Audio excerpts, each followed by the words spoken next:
በድቅድቅ ጨለማ ከተወረሰ ሌሊት በኋላ የብርሃን ውበት ከንጋት ይወለዳል። ከአብሮነት መንፈስ የልብ መነፋፈቅ፣ የነፍስ መፈላለግ ይወጣል። አብሮነታችን ዋጋው ሲመዘን አንዳችን ለአንዳችን በምንሰጠው ግድ ይታወቃል። ከተስፋ መቁረጥ ተነጥለን እንድንወጣ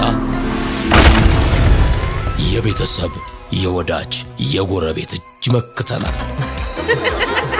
ሁላችንም የፍካትን በር እንማትራለን። የነገን ንጋት ለማየት በአንድነት ወደ ብሩህ ጉዞ እንተማለን።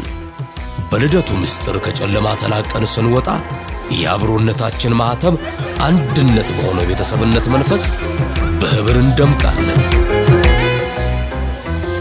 እንኳን ለብርሃነ ልደቱ በሰላም አደረሳችሁ። ቡና ባንክ፣ የባለ ራእዮች ባንክ።